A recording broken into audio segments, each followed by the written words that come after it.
Valley Club major bombshells dropped in the Strike Time episode today. The legendary that we all thought was coming was confirmed. Another spider team is on the way, and we got some changes to Cosmic Crucible. Talking about all in this video. If you're ready for all that and more, you know what to do, Valley Club. Find that like button and let's go smash it. Welcome back to the ValleyFlyin channel. I am ValleyFlyin. I hope you're having a great day. In the latest Strike Time episode, we got a confirmation of the next legendary. Also, a new spider team is on the horizon. Also clearing up a few negative things that the community was talking about. We'll talk about all these things and the changes to the Cosmic Crucible. If you get some value from this video, hit the like button, hit the subscribe button, ring the notification bell so you know as soon as a brand new video goes up. At least 5 pieces of Marvel Strike Force content every single week on this channel. But the first thing I want to discuss is the bombshell from Ryan Jacobson about the next legendary character. Now, I think a lot of us knew who the next legendary character was. The envoys did exactly know who the legendary character was because they told us, but we couldn't say anything because of the NDA. But Ryan Jacobson spoiled it all. I don't know. The next legendary is Blastar. I don't know if that's a spoiler.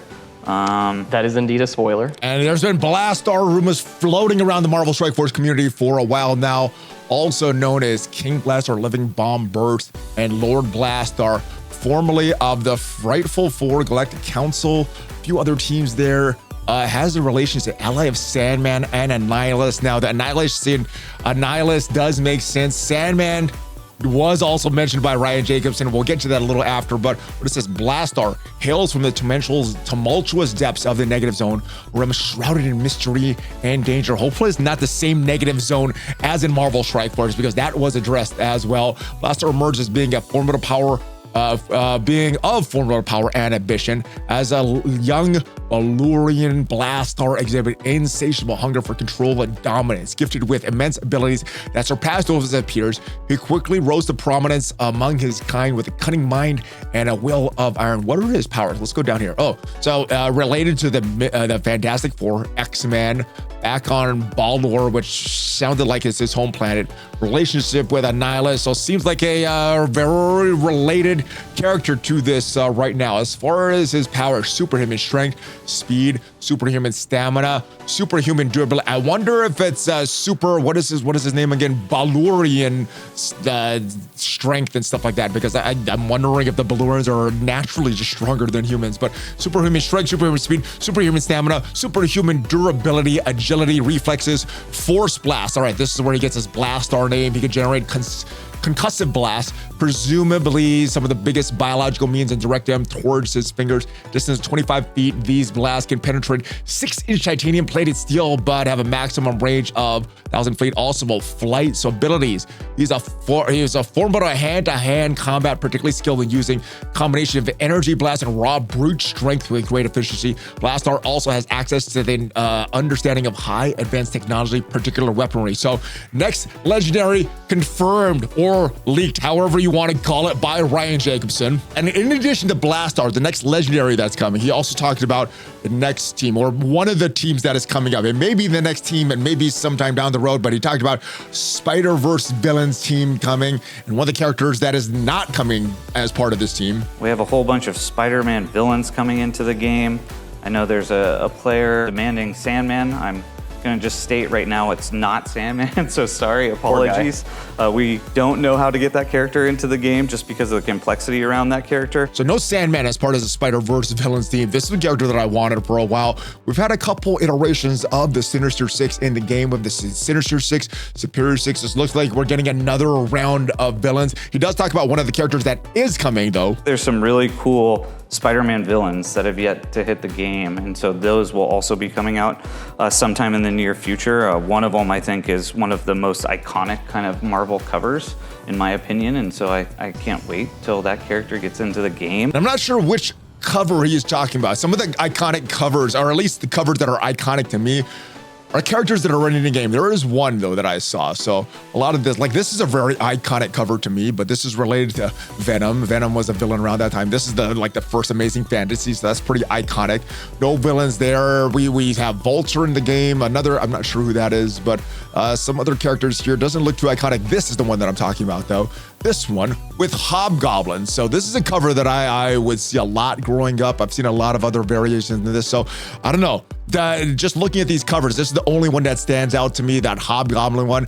Is this what you're thinking of? Here's a black cat here. We have a green goblin. We have a Godzilla cover.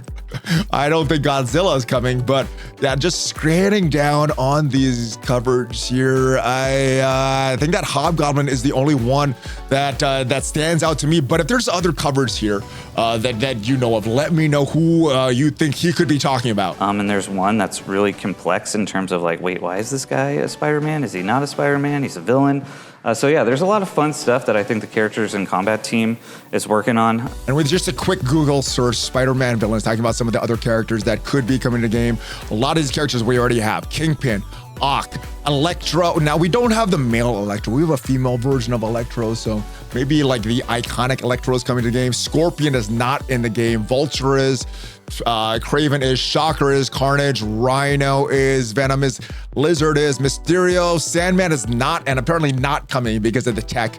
Mr. Negative, Chameleon is a character that's not in the game yet. Hobgoblin also sort of possible with that iconic cover that he was talking about. Big Man, haven't heard of this guy, but maybe this guy is a villain / hero and maybe related to Spider-Man. Alistair Smythe, Black Tarantula. So Chameleon, Black Tarantula, Alistair Smythe, Big Man, Hobgoblin, obviously Sandman, but not Sandman, and Scorpion. Those are the characters that stand out to me. There's a lot of other Spider-Verse villains, but let me know if you're more well-versed in the Spider-Verse.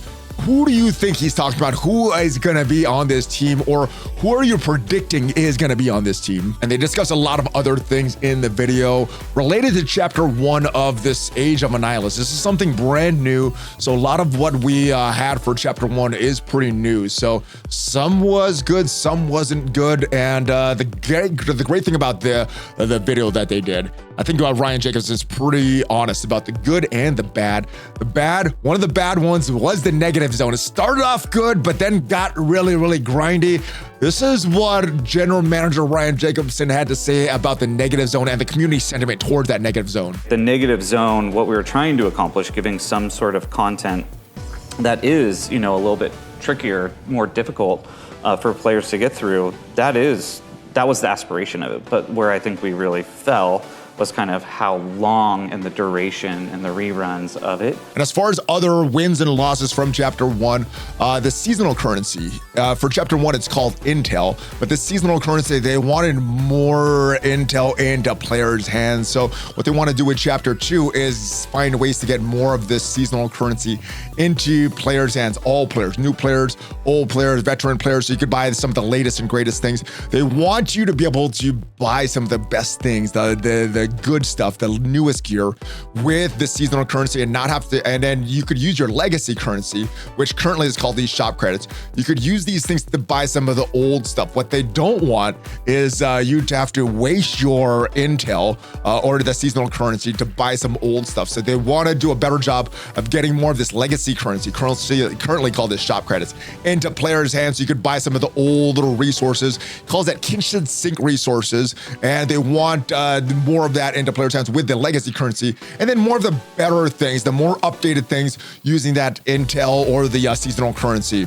Also, there should be more consolidation of all these stores coming. I think a lot of, or at least my expectation when we launched this store was it would be in one store. So the Blitz store, Raid store, all the stuff would be going to one store. Well, I guess this was just the first step. They do want to consolidate that, but they did need to take it in steps for some things. One thing that they're not sure of is the Battle World currency. So this is a thing that they have some pros and cons of bringing this into legacy currency.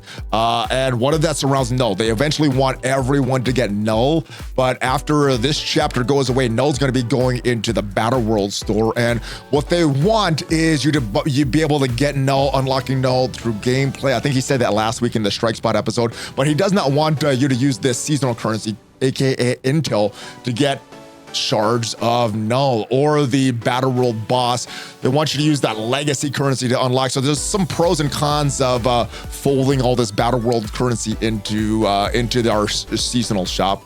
No decision with it at this time. He said they're still evaluating the pros and cons of it.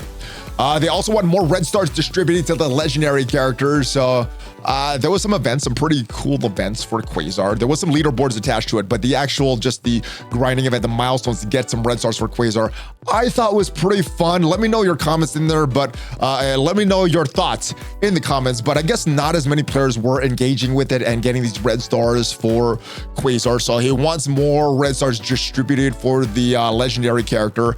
I guess they're going to look at the final way to get this final red star for Quasar, see how many players engage with that. And then if, I guess not as many players engage with it, they want to find more ways to get that red stars into players' hands. And then last but not least, the big thing he talked about was revealed last week, the integration with Discord. So this should make it easier for alliance leaders and alliance captains to communicate with your alliance.